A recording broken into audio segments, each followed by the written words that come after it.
Hi hello welcome to my channel ఎస్కార్ world creations. So ఈ video కూడా ఏంటంటే మనకి ఒక అమ్మాయి అడిగిందనమాట. ప్లెజెంటా ప్రీవియా అంటే ప్లెజెంటా లో లేయింగ్ ఉన్నట్లయితే మనము ఎటువంటి జాగ్రత్తలు అనేవి తీసుకోవాలో అడిగిందనమాట. సో ఈ వీడియో అయితే తన కోసమే చేస్తున్నాను. సో ఇలాగే మీరు మీలలో ఎవరైతే ప్లెజెంటా లో లేయింగ్ ఉన్నట్లయితే ఖచ్చితంగా ఈ వీడియో మీకు చాలా ఇన్ఫర్మేటివ్గా అనిపిస్తుందండి. సో వీడియో అయితే ఎక్కడ స్కిప్ చేయకుండా ఎండ్ వరకు చూడండి. లేట్ చేయకుండా వీడియోలోకి వెళ్ళిపోతే ఫస్ట్ ఆఫ్ ఆల్ మీరు గుర్తుపెట్టుకోవాల్సింది ఏంటంటే ప్లెజెంటా లో లేయింగ్ ఉన్నట్లయితే అస్సలకి వైఫ్ అండ్ హస్బెండ్ రిలేషన్ అనేది అస్సలు మెయింటైన్ చేయకూడదు. ఎప్పుడైతే మనం ఇలా మెయింటైన్ చేసినట్లయితే బ్లీడింగ్ అవ్వడం, లేకపోతే ఒకవేళ మీకు అట్లీస్ట్ 4th మంత్లో కానివ్వండి, 3rd మంత్లో కానివ్వండి, ఒకవేళ ఈ ప్లెజెంటా లో లేయింగ్ ఉందని తెలిసినట్లయితే ఆ వైఫ్ అండ్ హస్బెండ్ రిలేషన్ అనేది మెయింటైన్ చేస్తే ఖచ్చితంగా బ్లీడింగ్ అవ్వడం కానివ్వండి, లేకపోతే మిస్క్యారేజెస్ అంటే కంప్లీట్గా బేబీ అనేది వెళ్ళిపోవడం కానివ్వండి, ఇలాంటివన్నీ జరుగుతాయి. అదే మీరు 7th month 8th month of ప్రెగ్నెన్సీలో ఉన్నప్పటికీ మీకు ప్లెజెంటా లో లేయింగ్ అని తెలిసినప్పుడు ఇట్లా వైఫ్ అండ్ హస్బెండ్ రిలేషన్ అనేది మెయింటైన్ చేస్తే ఏమవుతుందంటే బ్లీడింగ్ అయ్యి ప్రీమెచ్యూర్ డెలివరీస్ అంటే ముందుగానే బేబీ అనేది మనం డెలివరీ అయ్యే ఛాన్సెస్ ఎక్కువగా ఉంటాయి. అది ఖచ్చితంగా సి సెక్షన్ వల్లనే.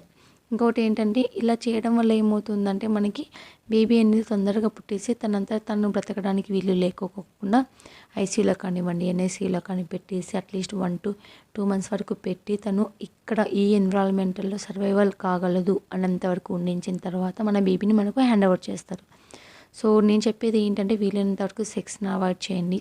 ప్లస్ సెకండ్ థింగ్ వచ్చేసి ఏంటంటే ఎక్కువగా మెట్లు ఎక్కడం కానివ్వండి, లేకపోతే దాని తర్వాత బరువుగా ఉన్నటువంటి వస్తువుల్ని మోయడం కానివ్వండి, బిందెలు ఎత్తుకొని మోయడం వల్ల కానివ్వండి, ఇటువంటివన్నీ వీలైనంత వరకు అవాయిడ్ చేయండి.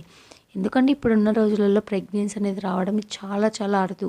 ప్లస్ సేఫ్ ప్రెగ్నెన్సీ అనేది మనం ఒకవేళ ప్రెగ్నెన్సీ అనేది కన్ఫర్మ్ అయినప్పటి నుంచి కూడా మన చేతికి బేబీ వచ్చినంత వరకు కూడా చాలా చాలా టెన్షన్గా ఉంటుంది. అంటే మధ్యలో ఏమైనా అవ్వచ్చు, లేకపోతే మనకి తొందరగా బ్లీడింగ్ అనేది అవ్వచ్చు, లేకపోతే మనకి సరిగ్గా బేబీ అనేది డెవలప్మెంట్ కాకుండా తీసేయించుకోవడం చాలా చాలా రకరకాలైనటువంటి ప్రాబ్లమ్స్ అనేవి ఇప్పుడున్న రోజులలో వస్తూ ఉన్నాయి.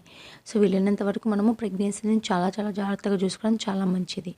అంటే మేము అత్త వాళ్ళ ఇంట్లో ఉన్నాము, లేకపోతే మేము మా హస్బెండ్ వర్క్ చేస్తారు, మేము వాళ్ళతో ఉంటాము, మేము చేయకపోతే ఎలా ఎలా కుదురుతుందంటే నిజమే. కాకపోతే ఏంటి అంటే వీలైనంత వరకు మీ హెల్త్ అనేది చాలా ఇంపార్టెంట్. ప్లస్ ఇంకోటి ఏంటంటే నిదానంగా చేసుకోవడానికి ట్రై చేయండి. కింద అయితే అస్సలు కూర్చోకూడదు. సో నేను చెప్పేటువంటి 4 పాయింట్స్ ఏంటి అంటే సెక్స్ అయితే అస్సలు చేయకూడదు. ప్లస్ సెకండ్ థింగ్ వచ్చేసి ఎక్కువగా మెట్లు ఎక్కడం కానీ చేయకూడదు. 3rd వన్ వచ్చేసి బరువు పనులు చేయకూడదు. 4th వన్ వచ్చేసి కింద అయితే అస్సలు కూర్చోకూడదు. ఈ 4 పనులు చేయకపోతే సరిపోతుంది.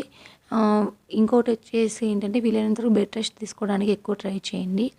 మీకు ఒకవేళ ప్లెజెంటా అనేది ఒకవేళ 7th మంత్లో కానీ, లేకపోతే 8th మంత్లో కానీ ఉన్నట్లయితే బెడ్ రెస్ట్ అనేది ఎక్కువగా తీసుకున్నట్లయితే ఖచ్చితంగా మనకు ప్లెజెంటా అనేది యాంటీరియర్ కానివ్వండి, లేకపోతే పోస్టీరియర్ కానివ్వండి, అటు కానీ ఇటు కానీ జరిగే ఛాన్సెస్ అయితే ఎక్కువగా ఉంటాయి. అంటే ఎప్పుడు మనం బెడ్ రెస్ట్ అనేది ఎక్కువగా తీసుకున్నట్లయితే. సో నేనేమంటున్నానంటే వీలైనంత వరకు తగిన జాగ్రత్తలు తీసుకోవడం చాలా చాలా మంచిది. Thank you for watching. Thank you.